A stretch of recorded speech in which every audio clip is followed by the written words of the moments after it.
시청자 여러분 안녕하세요. 매일 아침 오늘의 투자 전략을 밀키트에 담아서 전해드리고 있습니다. 자, 오늘 또 한 주의 시작은 저희 오민 멘토님과 함께할 예정인데요. 멘토님과 함께 오늘도 팍스 밀키트를 조리할 저는 아나운서 허가은입니다. 자, 4월 중순에 합류해 주시고 오민 멘토님과 함께하는 세 번째 시간인데요. 벌써 주변에서 좀 소문이 자자하더라고요. 멘토님이 가지고 있는 우리 종목의 분석 능력 이렇게 높이 사시는 분들 많으신데 오늘도 함께 하신다면은 멘토님이 준비해 주신 밀키트 종목 기업 분석과 또 기술적 분석 내용까지 들어보면서 저희 장 초반 손쉽게 공략해 볼 수 있는 종목 준비해 오셨다고 하니까 50분 동안 함께 해주시면 좋겠습니다. 그리고 방송이 끝나고 나서도 멘토님과 실시간으로 소통하시면서 전략 따라가고 싶으신 분들께서는 문자 메시지 활용해 보시면 되겠는데요. 받는 번호에 샵 3989 입력해 주시고 한 건당 100원의 정보 이용료가 드는 문자 메시지 오민이라고 적어서 전송해 주시면은 저희가 멘토님과 함께 할 수 있는 더욱더 다양한 정보 알려드리고 있으니까 참고해 보시면 좋겠습니다. 그럼 저희는 지난주 금요일 국내 시장 한식 밀키트 리뷰부터 시작해 보도록 하겠습니다. 미국의 빅테크 기업들이 호실적을 발표하며 반도체 업종에 외국인의 매수가 몰렸고 다음 달에 공개될 밸류업 프로그램 기대감에 금융주들도 강했습니다. 일본은행은 이날 통화정책 결정회의에서 현재의 통화 완화 정책을 유지한다고 밝혔는데요. 큰 변수가 되지는 못하면서 원달러 환율도 보합세로 마감했습니다. 외인과 기관의 양매수가 유입되면서 코스피는 1% 넘게 올랐지만 코스닥 지수는 외국인의 700억 넘는 매도에 상승폭을 줄이다 0.42% 오름세로 마쳤습니다. 글로벌로 넘어가서 양식 밀키트 리뷰도 체크해 보도록 하겠는데요. 지난주 마지막 거래일 미국 시장 상황입니다. 지난달 근원 PC 가격 지수는 전년도 같은 기간에 비해 2.8% 오르며 컨센서스를 웃돌았지만 시장은 반등폭이 크지 않다는 데 주목했습니다. 전일 장 마감 후 어닝 서프라이즈를 발표한 알파벳 A는 10% 넘게 급등하며 2015년 이후 가장 큰 상승폭을 기록했고 마이크로소프트도 2% 가까이 올랐습니다. 빅테크주들의 상승에 나스닥은 두 달여 만에 2%대 오름폭을 기록했고 다우와 S&P 500 지수도 플러스로 마감했습니다. 자, 그러면 이어서 오늘 멘토님과 함께 리뷰 들어볼 종목 3가지 살펴보도록 하겠습니다. 자, 멘토님이 첫 방송 때 알려주셨던 이구산업 당일에도 20% 넘는 급등이 나오면서 저희가 한 주 만에 21.83% 상승률을 가져갈 수가 있었고요. 또 이날 공략해 주셨던 오픈엣지 테크놀로지 역시나 5%대 수익권에 머무르고 있습니다. 지난주에 소개해 주셨던 풍산, 구리와 방산 쪽 모멘텀 동시에 지켜볼 수 있다고 언급해 주셨는데요. 이 풍산 역시 지난주 약수익권에서 움직이고 있는데 오늘 이 종목들의 추가적인 전략 얘기 그리고 멘토님 오늘 준비해 주신 밀키트 종목 얘기도 자리 옮겨서 들어보도록 하겠습니다.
오늘부터 3주간은 4거래일밖에 없는 짧은 주간이 계속해서 이어집니다. 이번 주 수요일 5월 1일은 근로자의 날로 휴장인데요. 그리고 저희 시장에서 좀 중요하게 지켜볼 이벤트들, 미국에서는 FOMC가 대기하고 있고 우리나라에서는 기업 밸류업 프로그램 가이드라인이 공개됩니다. 자, 이렇게 좀 다양한 이벤트들을 앞두고 정신없이 흘러갈 것 같은데 오민 멘토님과 함께 하면서 우리 시청자분들께서는 짧은 거래 속에서도 수익 채워가시면 좋겠습니다. 오늘도 저희 멘토님과 함께 해보도록 할게요. 멘토님 만나보겠습니다. 안녕하십니까? 예, 안녕하세요. 네, 멘토님 이번 주부터는 또 저희 시청자분들과 만나보실 수 있는 날이 조금 더 많이 늘어나는데 예. 우리 시청자분들 수익 채워주시기 위해서 잘 부탁드리겠습니다. 예, 알겠습니다. 네, 인사 한 말씀 부탁드릴게요. 예, 안녕하세요. 오민 멘토입니다. 먼저 지난주 시장의 흐름을 좀 돌아보게 된다라면 좀 생각보다 좀 난이도가 있었던 시장이지 않을까 싶습니다. 이러한 부분에 있어서 여러분들 조금 힘드시지 않을까라는 우려가 조금 생기게 되는데요. 먼저 지난주 시장이 어려웠었던 이유는 먼저 연준이 FOMC 회의를 앞두고 블랙아웃 기간에 돌입했기 때문에 이러한 부분에 있어서 유동성이 좀 축소되었던 부분, 그리고 가장 중요한 지표였던 GDP와 GDP 물가지수, 그리고 실업 고용 지수 등과 같이 PCE 지표도 마찬가지고요. 이러한 부분들에 있어서 목요일, 금요일 주말을 앞두고 몰려 있었고 그 앞전에는 그렇게 중요하다고 볼 수 있는 그런 지표들이 좀 발표되지 않았기 때문에 좀 서로 간에 시장 참여자들 간에 이제 좀 눈치를 보는 그런 시장이 좀 지속되고 전반적으로 주가 지수가 좀 하락세를 좀 맞이했기 때문에 이러한 부분에 있어서 시장을 좀 대응하기 좀 어려웠던 시장이 아닐까라고 좀 생각을 하게 됩니다. 그럼에도 불구하고 우리 시장 이겨내기 위해서 최대한 제가 또 자료 또 준비해왔으니까 방송 끝까지 시청 부탁드리겠습니다. 감사합니다. 네, 저희는 오민 멘토님과 함께하는 세 번째 방송 맞이하고 있는데요. 멘토님이 또 우리 시청자분들처럼 주린이부터 시작했다고 얘기를 해주셨습니다. 그러면서 좀 시청자분들의 이런 힘든 마음을 누구보다도 더 잘 이해하고 보듬어 주실 수 있을 것 같은데요. 실제로 우리 시청자분들 도와드리기 위해서 정말 많이 소통하기 위해서 노력하고 계시거든요. 오늘 멘토님이 알려주시는 종목들의 추가적인 공략 혹은 또 궁금증, 어려움 많은 시청자분들께서는 문자 메시지 한 통만 보내주시면 멘토님과 계속해서 함께 하실 수 있습니다. 받는 번호에 샵 3989 적어주시고 오민이라고 기록해서 저희 문자 보내주시면은 답장 통해서 함께 할 수 있는 방법 알려드리도록 하겠습니다.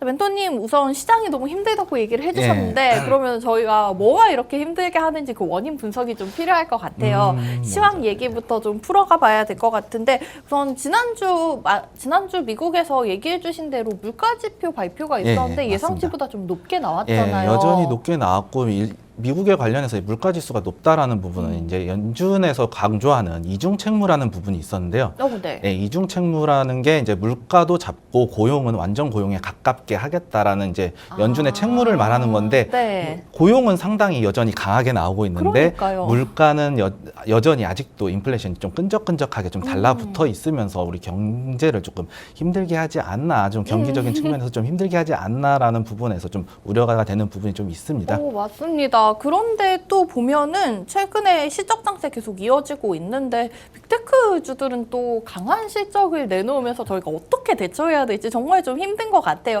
멘토님 보신 시장 분석 얘기 먼저 들어보도록 할까요? 예, 알겠습니다. 네. 먼저 현재 시장 관련해서는 제가 첫 시간에서도 말씀드렸다시피 인플레이션에 매우 민감하게 반응하는 시장이다라고 이제 말씀을 드릴 수 있었는데요. 지금 같은 추세도 여전히 인플레이션에 매우 민감하게 반응하고 있다라는 부분 지표를 통해서 확인할 수 있었는데요. 지난주 목요일 같은 경우에는 이제 고용은 강하게 나오면서 GDP는 시장의 예상치를 하회하는 모습을 보여주었고 반대로 물가지수는 상승을 하면서 여전히 강한 물가와 GDP 전망 감소에 따른 경기 침체 우려가 동시에 나오는 이 스태그플레이션에 대한 우려가 증폭되면서 시장을 좀 하락세로 좀 마감했던 날이 있었는데요. 이러한 부분에 있어서 이 스태그플레이션 엄청 좋지 않은 거거든요. 경기 관련해서 경기 분석에 있어서 스태그플레이션은 거의 최악의 수준이다라고 이제 말할 수 있을 정도의 엄청나게 좋지 않은 악재로 판단이 되는데요. 다음 날 자료를 보시게 되면 지표도 발표가 나왔는데 근원 관련해서 이제 월가는 상당히 시장의 예상치에 부합하는 모습을 보여주며 그래도 좋지는 않지만 최악까지는 아니구나. 그러한 이제 시장 심리가, 투자 심리가 좀 반영되었던 한 주였지 않나. 그렇게 예상하고 있습니다. 그리고 전반적으로 연간으로 보았을 때는 이전치에서 이전 연도에 비해서는 상승하지는 않았지만 예상치를 상회하면서 여전히 물가는 강하고 여전히 인플레이션은 우리 끈적끈적하게 붙어 있다. 그렇기 때문에 이 물가를 얼만큼 잡아내느냐에 따른 이 부분에 따라서 이제 주가 지수나 이러한 경기 흐름이 좀 바뀔 수 있지 않나라고 좀 말씀드릴 수 있겠고요. 목요일 관련해서 지표가 원체 안 좋게 나왔기 때문에 패드워치 관련해서는 금리 인하 시점을 12월 또는 금리 인상에도 무게를 실었으나 금요일 지표가 발표가 되면서 금리 인하 시기를 9월로 좀 앞당겨서 패드워치는 이제 좀 예상을 하고 있다라는 부분도 시장에서는 좀 긍정적으로 판단할 수 있는 그런 자료가 아니었나 그렇게 말씀드릴 수 있겠습니다. 네. 그리고 다음 살펴보시게 되면 이런 PCE 지표 발표 이후에 상당히 좋지 않았음에도 불구하고 주가는 상승을 했었는데 먼저 보시게 되면 이게 5분 봉 차트인데 처음에 프로그램 매수가 들어오고 나서 그다음에 지수가 좀 빠지는 모습 보였다가 최악까지는 아니구나 그러면서 미시간 내 기대 인플레이션 지수가 나오면서부터 이제 상승폭을 좀 가속화되면서 결국엔 상승 마감한 이러한 부분에 있어서 시장 심리 상당히 좀 완화되었다. 이러한 부분에 있어서 투자 심리가 좀 호전되면서 주가 상승을 좀 이끌었다라고 좀 말씀드릴 수 있을 텐데요. 네. 이러한 부분에 있어서 국내 증시 또한 전일 미국 증시, 지난주 금요일 미국 증시가 좋은 흐름을 보여줬기 때문에 이러한 흐름 부분에 있어서도 국내 증시 오늘 상당히 좋은 출발을 할 수 있지 않을까 그렇게 예상을 해보고 있고요. 시장 심리 지수 이 지수 제가 정말 좋아하는 지표인데요. 네, 보시게 네. 되면은 지난주에 제가 가져왔을 때는 32였습니다. 극단적 공포 수준에까지 좀 나오면서 와 이게 하락 추세 이제 시작이 아닌가라고 이제 좀 시장에서 좀 우려하고 제 개인적으로도 좀 우려했더라는 부분 그리고 하지만 지난주 금요일에 발표가 상당히 최악까지는 아니다라고 이제 시장의 심리가 이렇게 반영이 되면서 이 공탐 지수가 42로 이제 마감을 지었는데요. 거의 45가 이제 중립인데 중립적인 수준까지 거의 왔다. 그렇기 네. 때문에 투자 심리가 좀 활성화되었다라는 부분 역시 국내 시장 시작하면서 좋은 흐름 보여주지 않을까라는 이제 그러한 이제 증거라고 이제 말씀드릴 수 있겠고요. 그리고 보시게 되면 S&P 500 시장 히트맵인데요. 네. 아나운서님이 말씀 너무 잘해주셔가지고 구글 관련해서 어닝 서프라이즈가 나오면서 그리고 마이크로소프트도 AI 관련주잖아요. 그렇기 때문에 이 AI 관련되어서 실적이 나오고 있다라는 부분 숫자로 눈으로 보이는 숫자로 증명이 되었던 부분이기 때문에 이러한 부분에 있어서도 상당히 AI와 반도체 관련해서도 상당히 좋은 흐름 보여줄 수 있을 것 같다라고 말씀드릴 수 있을 것 같습니다. 그리고 국내 증시를 이끌어가는 산업은 뭐니 해도 반도체죠. 이러한 반도체 AI의 AI가 반도체의 수요를 이제 자극하면서 반도체 관련하여서 이제 반도체 관련하여서 반도체 주가가 상승하고 있다. 실적에 대한 기대감이 좀 나오고 있다라는 부분 역시 긍정적으로 좀 평가할 수 있을 것 같습니다. 네. 그렇지만 아직은 조금 신중해야 한다는 저만의 좀 개인적인 의견인데요. 이거 미국 나스닥 100 선물 지수 차트인데 둥근 천장 형태의 고점에서 이제 하락으로 하락의 반전에 나오는 이제 패턴인데요. 이때 보시게 되면은 상승하던 나스닥 지수가 상승폭을 점차 줄여가면서 결국에는 상승 추세를 이탈하면서 이동평균선 데드 크로스로 나오면서 이제 하락 추세를 만들기 시작한 지금 최근 금요일 관련해서는 둥근 천장형 추세에 대해서 하락 추세를 좀 만드는 이제 데드캣 바운스의 상단 지점이 아닐까라는 좀 의심을 좀 갖게 하는 차트입니다.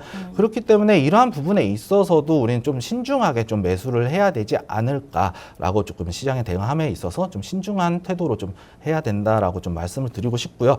반대로 이제 또 국내 증시 같은 경우에는 좀 하락을 예상하고는 있지만 그래도 패턴이 좀 다릅니다. 보시게 되면 앞전에 2022년도에 이제 하락하면서 2022년 9월까지 이제 하락을 하면서 반등이 나오기 시작했었거든요. 이때 나올 때 하락 이후에 상승세기 형태의 삼각수렴을 만들면서 재차 하락을 하는데 이때 전형적인 하락 패턴이거든요. 근데 작년부터 최근까지 흐름을 보게 되더라도 이러한 패턴이 좀 나오고 있다라는 부분은 좀 하락에 대한 좀 신중함 을 좀 가져야 되지 않나, 그런 신중함을 가지고 좀 시장에 대응해야 되지 않나라는 부분 좀 예상을 할 수 있겠고요.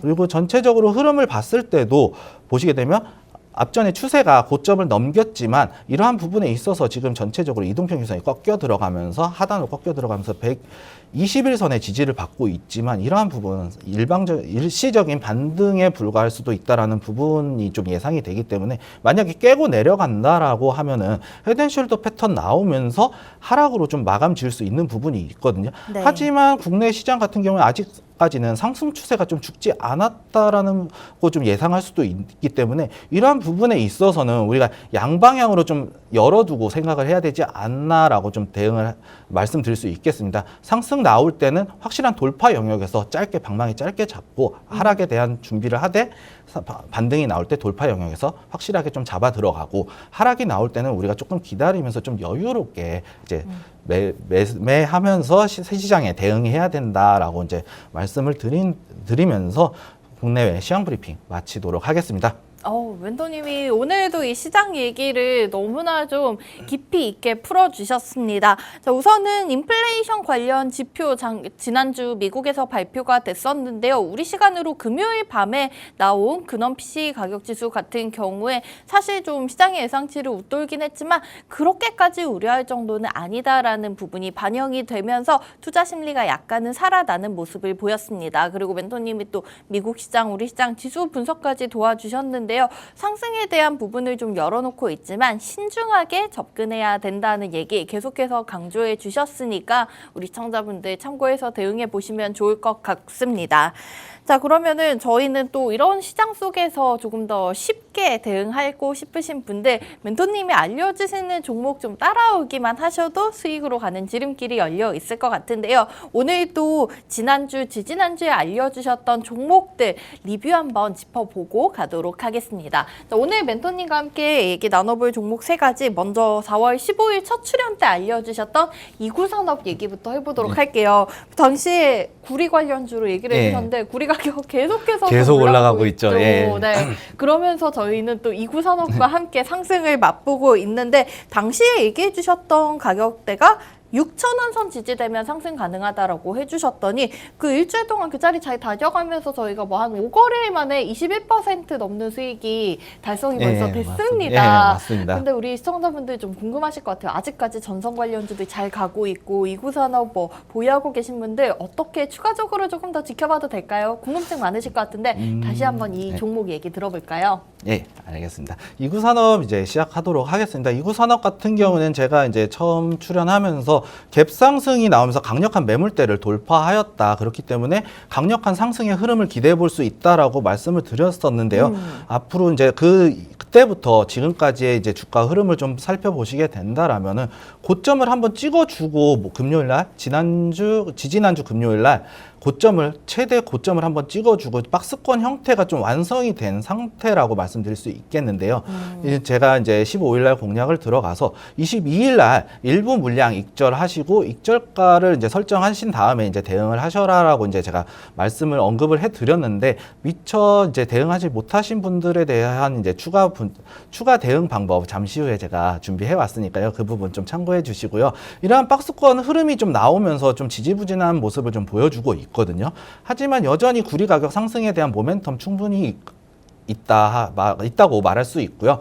그리고 이동평균선을 보시게 된다라면은 5일선을 살짝 깼지만 지난주 목요일 날 21선 부근까지 내려오면서 반등에 성공하는 모습을 보여주면서 아직까지 여전히 5일선을 타고 가는 5일선 급등 패턴이 좀 나와주고 있다라는 부분, 다시 한번 상승에 대한 모멘텀 기대해 볼 수 있거든요. 하지만 박스권이 나왔기 때문에 우리는 박스권을 좀 잡고 대응해야 되지 않나라고 말씀드릴 수 있겠는데요. 이 박스권이 나오는 도중에서도 이제 저와 함께 이제 실시간으로 같이 하신 분들은 이렇게 수익을 좀 박스권 대응을 하면서 수익을 낼 수 있었다라고 이제 말씀을 드리겠고요. 네. 되게 여러 번 잘라 먹은 것 같은데 이거 다 일일이 설명하자면 너무 제 자랑 같아가지고 이제 좀 간략하게 좀 설명드리고 넘어갈 텐데요. 박스권 네. 나오면서 하락할 때 우리는 수익을 지키고 올라올 때 바닥에서 다시 추세를 돌리는 지점에서 다시 들어가서 익절을 하고 나오는 이러한 박스권 형태의 대응을 충분히 할 수 있었다라고 이제 말씀드리겠습니다. 그리고 보시게 되면은 실시간으로 전략을 좀 도와주셨었네요. 예, 맞습니다. 예, 그걸 보시게 되면은 이제 22일 날 제가 이제 사인을 드렸지만 미처 대응 못 하신 분들은 이제 손절가 박스권이 나왔기 때문에 6,000원 부근에서 이제 5,850원이 이제 지지선으로 이제 바뀌었거든요. 두 번의 박스권이 두 번의 고점, 두 번의 저점을 이제 터치했을 때 이제 박스권이 나타났다라고 이제 말씀을 드리는데 이 박스권이 5,850원 부근에서 이제 이루어지지 않을까 이제 보여지고 있거든요. 이러한 부분에서 손절가 5,850원으로 좀 대응해 주시고 제가 이제 실시간 대응해 드리면서 중요한 이구 산업의 이제 중요한 가격대를 제가 좀 분석을 해봤는데 6,500원하고 6,900원 가격대였더라고요. 네. 그렇기 때문에 1차 목표가를 6,500원으로 설정하시고 2차 목표가는 6,900원으로 설정하시되 만약에 1차 목표가를 도달했으면 1차 목표가를 익절가로 이제 대응하시면서 보유하시면서 계속해서 지속적인 홀딩 하시면서 익절가를 점점 높여가면서 이렇게 네. 시장의 흐름에 맞춰서 좀 대응하셔야 된다라고 말씀드리면서 이구산업 마치도록 하겠습니다.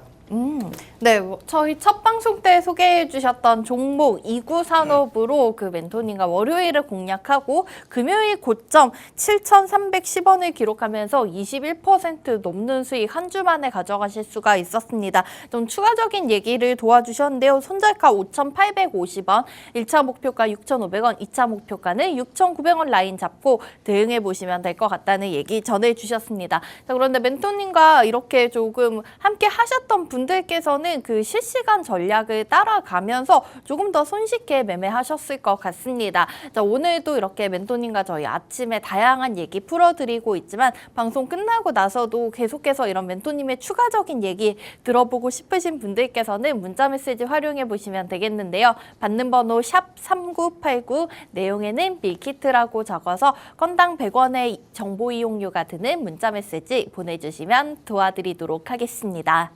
자, 그러면 두 번째 종목 얘기도 좀 추가적인 전략이 필요할 것 같아요. 지난주 월요일에 알려주셨던 풍산 같은 경우에도 약수익권에서 머물고 있는 상황인데 네, 풍산은 지난주 좀 시장에서 횡보세가 나타났더라고요. 예, 사실 앞서 멘토님이 얘기해 주셨지만 지난주 시장이 정말 쉽지가 않았어요. 맞습니다. 너무 쉽지 않았죠. 그렇죠. 그렇기 때문에 저희가 이 풍산에 대해서 또 보유하고 계신 분들 추가적인 전략 궁금하실 것 같은데 멘토님 우선 지난주에 14년 동안의 긴 박스권을 탈피했다라고 언급을 해주셨는데 자, 풍산은 저희가 조금 함께 공략하셨던 분들 어떤 대응 전략 가지고 다가가 보면 좋을까요? 먼저 지난주에 이슈부터 좀 체크를 해보셔야 될 것 같은데요. 먼저 지난주에 제가 이제 종목 풍산이라는 종목 소개해드리면서 미국 네. 하원에서 우크라이나, 이스라엘, 대만 관련해서 130조 원의 이제 안보 지원안이 이제 극적으로 처리됐다라는 보도 자료를 제가 이제 가져왔었는데 네. 이때까지만 해도 하원에서만 처리가 됐지 상원에서 바이든 대통령까지 승인 떨어지기까지는 바로 나올 것 같긴 하겠지만 아직까지는 하원에서만 통과되었다라는 보도 자료를 제가 준비했었거든요. 근데 며칠 뒤에 바로 본격적으로 지원이 되었습니다. 보시게 되면 이제 미국 관련해서 610억 달러 84조 관련해서 우크라이나 지원안이 승인이 떨어졌고요. 이에 대해서 바이든 대통령이 서명을 하면서 연설에 나왔었는데 이 연설에서 우크라이나 지원 법안에 서명되는 승인하는 즉시 바로 무기 제공을 하겠다라고 하면서 풍산에 대해서 이제 좀 긍정적인 호재로서 좀 판단할 수 있지 않을까라고 좀 말씀드릴 수 있겠는데요.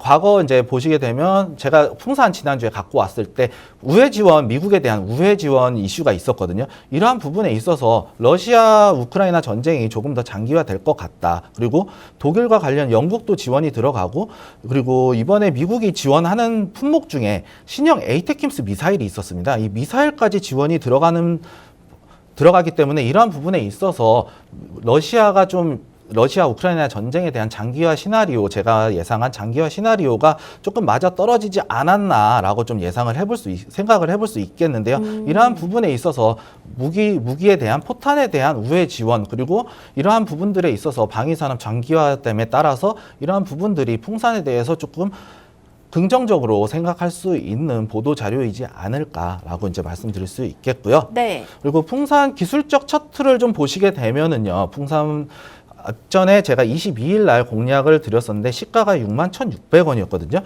이후에 이제 좀 지지부진한 흐름을 보여주었는데요. 그리고 그 당시에는 조금 하락장이었다는 이제 그런 지수가 하락하고 있다는 부분에 있어서 손절가를 좀 엄청 열어두고 제가 제시를 해드렸거든요. 5만 원의 손절가를 제시해드렸었는데 이 부분 관련해서 이제 박스권이 확실하게 나오게 되면서 손절가를 조금 많이 타이트하게 잡아도 될 것 같습니다. 네.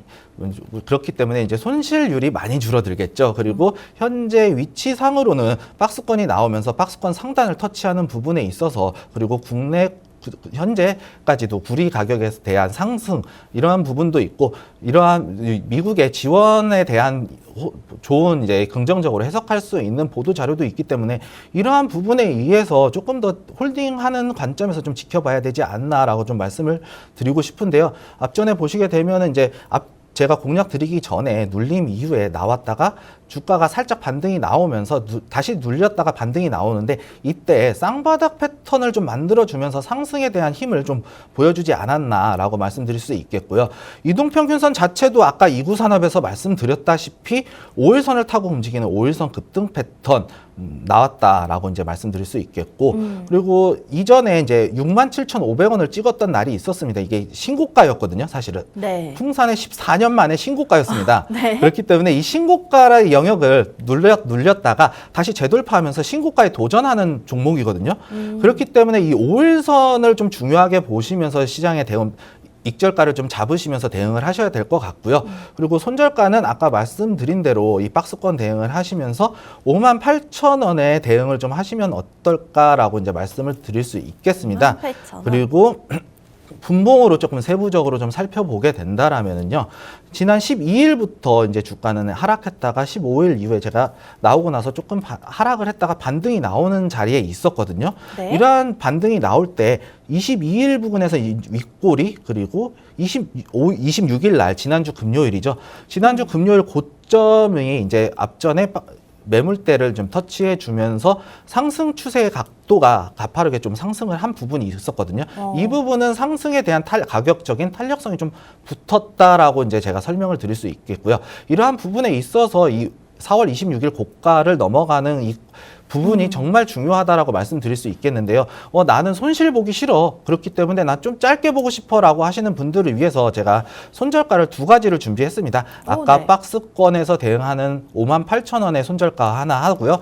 그리고 나는 짧게 대응하고 싶어라고 하시는 분들은 61,500원, 저희 시가 들어간 61,600원에서 100원밖에 안 빠집니다. 이러한 부분 61,500원 두 가지 손절가를 좀 제시하면서 풍산 마치도록 하겠습니다.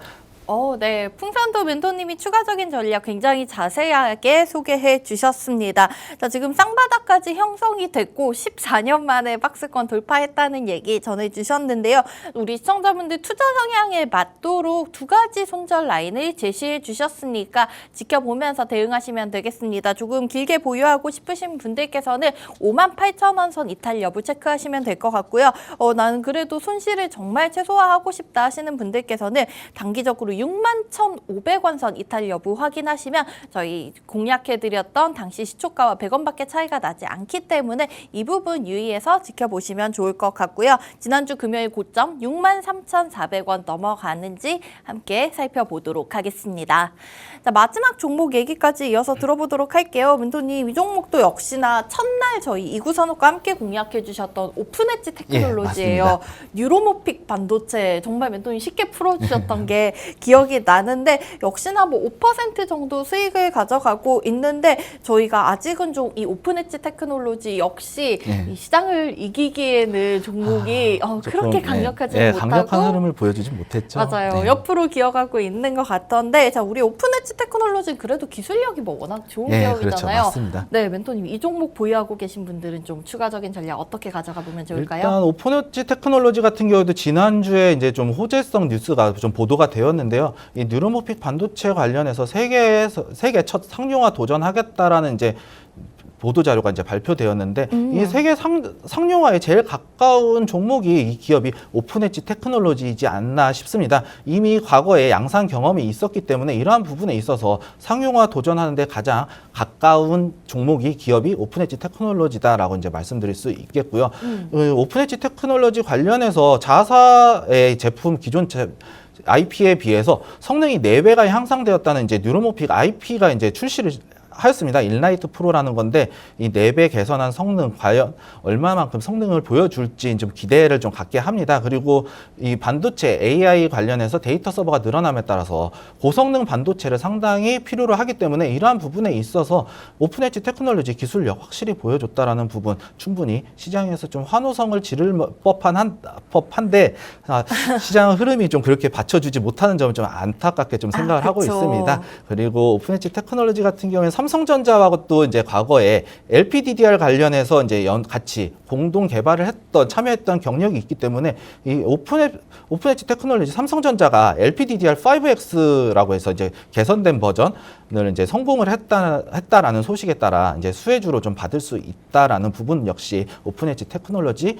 상당히 긍정적으로 아직까지도 긍정적으로 생각할 수 있는 그런 보도가 발표되었다라고 이제 말씀드릴 수 있겠습니다. 그리고 본격적으로 이제 기술적 이제 분석이 들어가게 된다라면은 제가 15일 날 공략이 들어갔는데 살짝 하락 이후에 5% 가량 이제 상승을 했다가 좀 지지부진하게 박스권 형태로 좀 갇혀 있는 모습을 좀 보여주고 있습니다. 그러면서 전체 보시게 되면 역배열이 좀 확산이 되기 시작하면서 하락이 시작된 게 아니냐라고 이제 좀 말씀을 하시는 분들도 계실 겁니다. 하지만 전체적인 흐름으로 봤을 때 저점을 상승시키고 고점이 더 올라가는 이 고점이 더 올라가기 때문에 고점에 대한 상승에 대한 가격 탄력성이 충분히 있는 종목이다라고 이제 말씀을 드릴 수 있겠는데요. 제가 처음 이 종목을 소개해 드렸을 때 손절가를 25,500원이라고 이제 제가 말씀을 드렸었는데 이 부분에 대해서는 조금 더 열어놓고 봐야 되지 않을까 싶습니다. 과거에 보시게 되면 이게 60분봉 차트인데요. 60분봉상 960선을 좀 이탈했다가 강하게 반등 나오는 모습을 확인했기에 이 25,500원이라는 가격대가 지금 사실상 960선이거든요. 네. 그렇기 때문에 살짝 좀 열어놓고 24,800원까지 좀 열어놓고 좀 대응하면은 좀 괜찮지 않을까. 조금만 더 열어놓고 대응한다라면은 이탈하고 강한 반등이 나올 수 있기 때문에 이러한 부분에 있어서는 좀 칼같이 좀 대응을 해야 되지 않나 좀 싶습니다. 그리고 24,800원이란 가격이 매우 중요하기 때문에 이 가격 이탈할 경우에는 좀 아쉽겠지만 좀 손절하는 관점에서 좀 지켜보고 만약에 상승하게 된다면 더 큰 추세 흐름 볼 수 있다라고 말씀드리면서 오픈엣지 테크놀로지 마치도록 하겠습니다.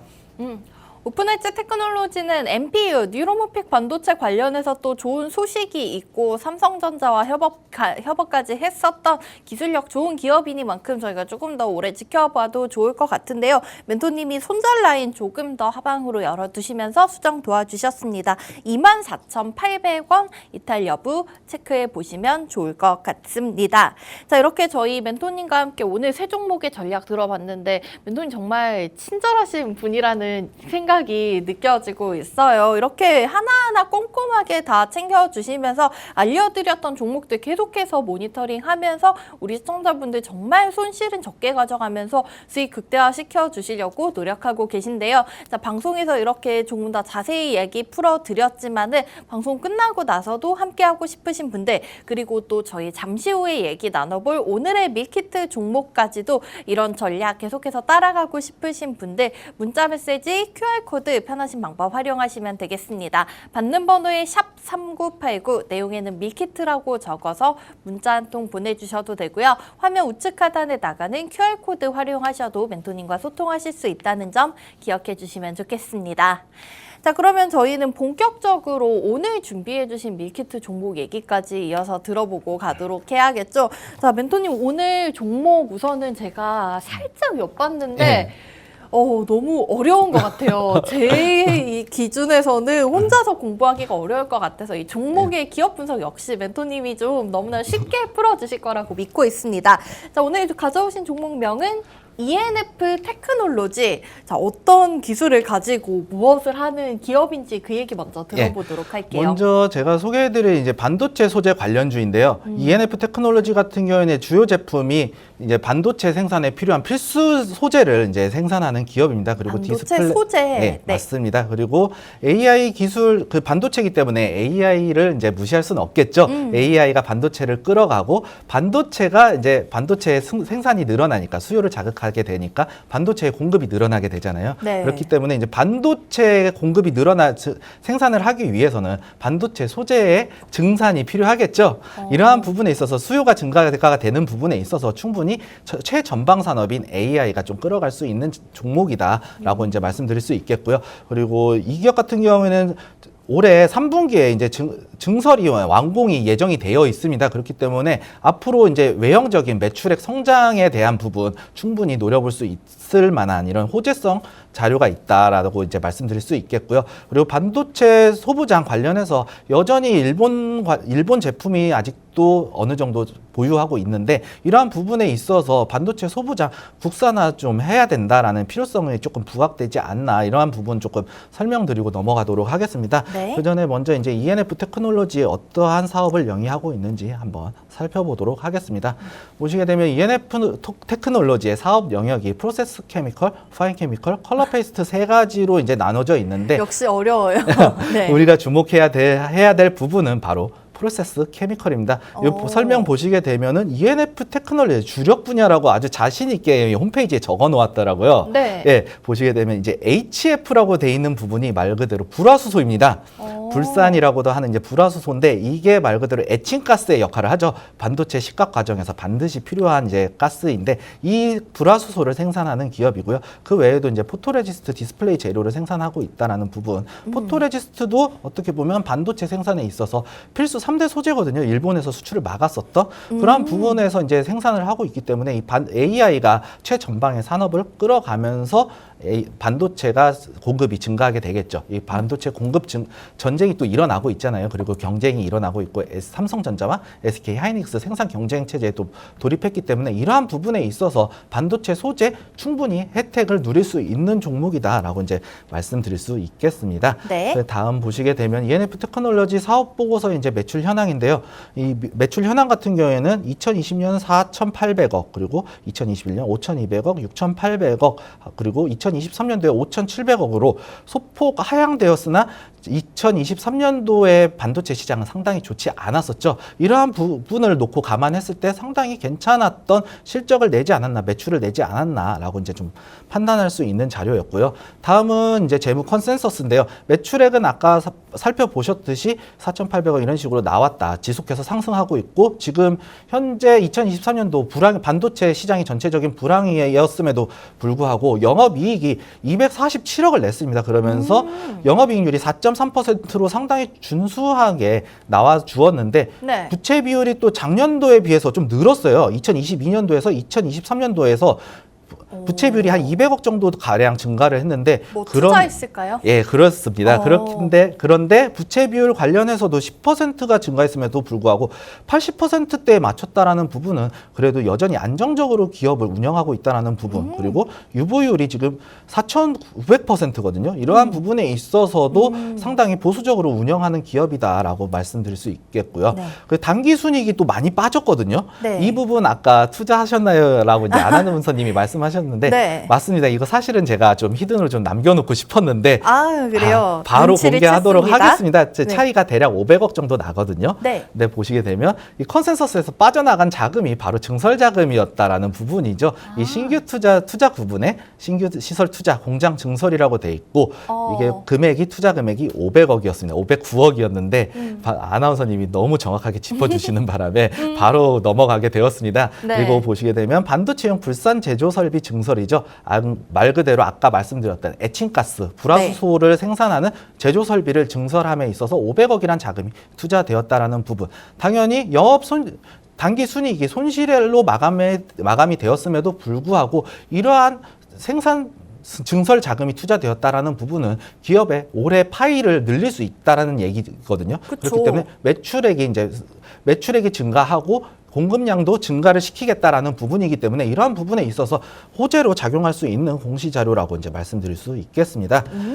보시게 되면 이제 AI 기술 발전이 점차 가속화되고 있죠. 그리고 딥마인드와 리서치 조직을 합쳤다라는 부분, 구글이 이제 합쳤다라는 부분에서 이제 가속도를 좀 내기 위해서 이제 조직을 합쳤다라는 부분, 그리고 AI 쩐의 전쟁 최우승자는 이런 기사를 좀 적어 놓으셨더라고요. 이 네. 부분 관련해서 쩐의 전쟁 말 그대로 AI 관련해서 자금이 들어오고 있다라는 얘기거든요. 그만큼 시장에 관심을 받고 있다라는 얘기죠. 시장의 관심은 뭘로 말하는 걸까요? 바로 돈이죠. 돈이 들어오고 나가고에 따라서 시장의 관심이 올라가느냐? 빠졌느냐라고 이제 판단할 수 있다라는 부분이고요.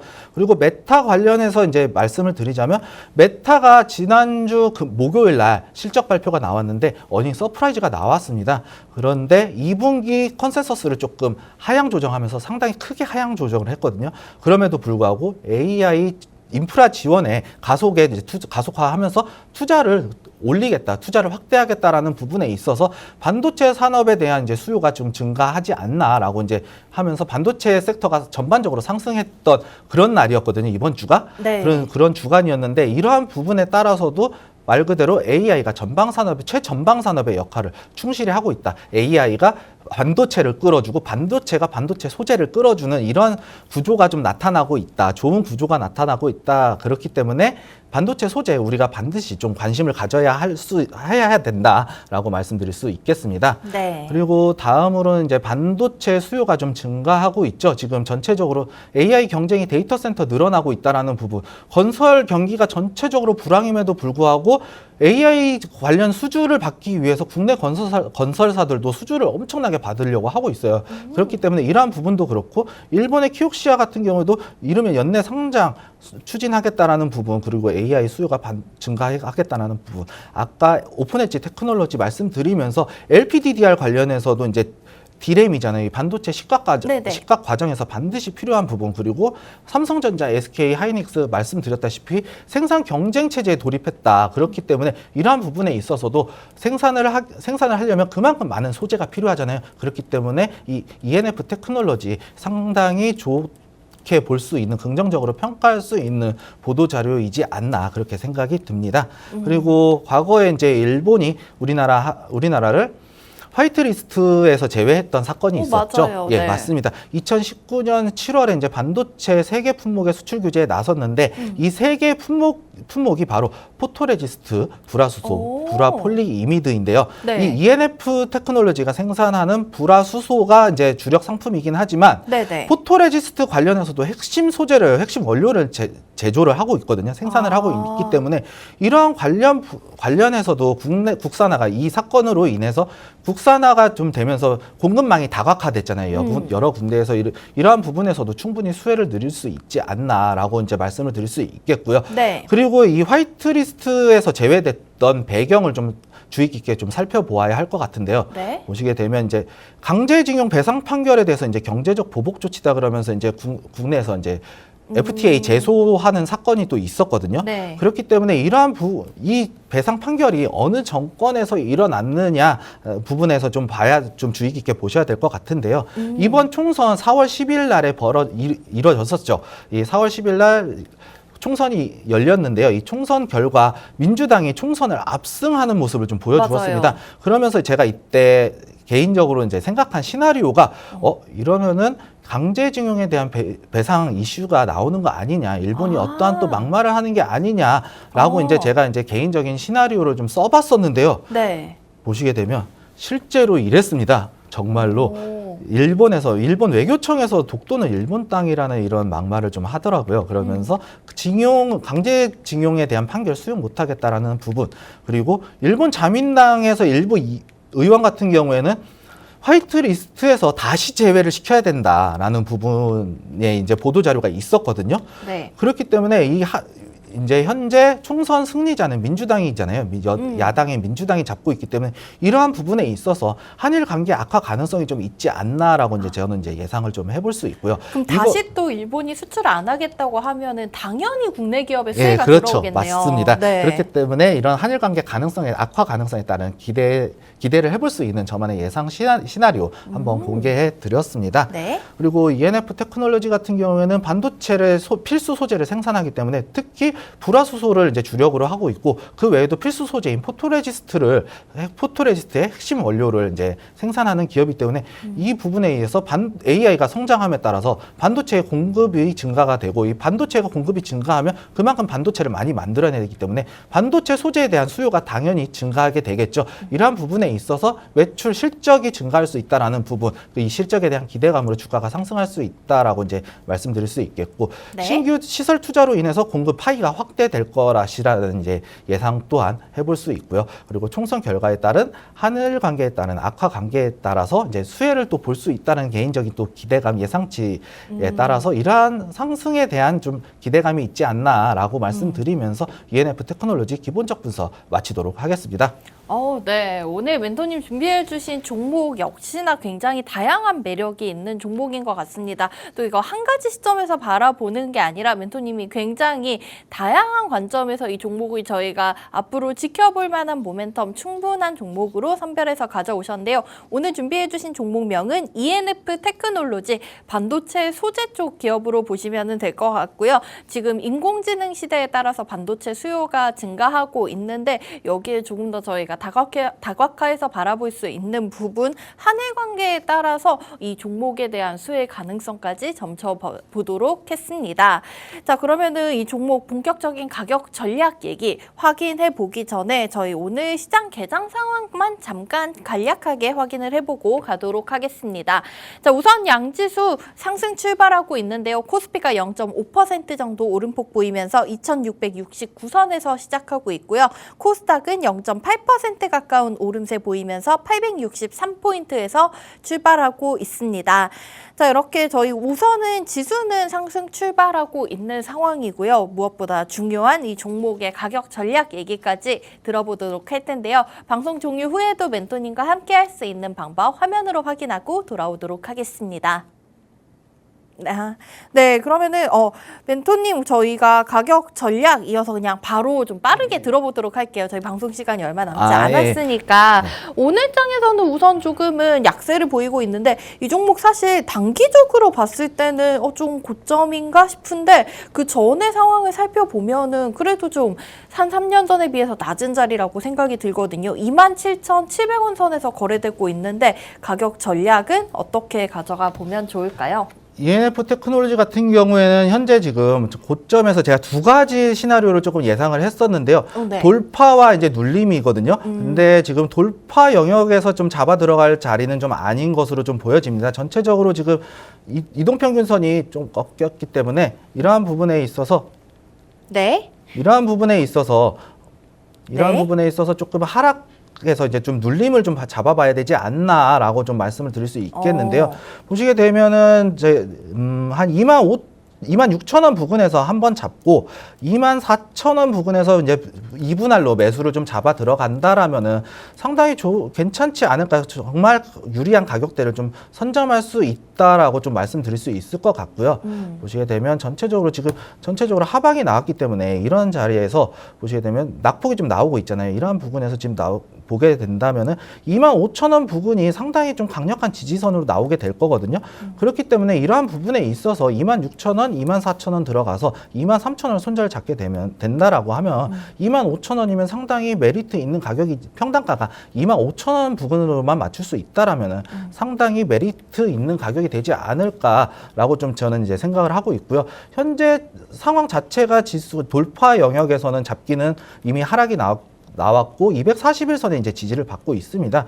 그렇기 때문에 지금 이동평균선 겹치는 20일, 60일 요 부분이 지금 24,500원이거든요. 그렇기 때문에 23,000원 손절가 잡고 그리고 분할 매수의 관점으로 조금 느긋하게 좀 이런 하락장이기 때문에 전체적으로 지수 자체가 하락장이기 때문에 조금 안정적으로 좀 느긋하게 매수에 대응해야 된다라고 말씀드리면서 가격 전략 마치도록 하겠습니다.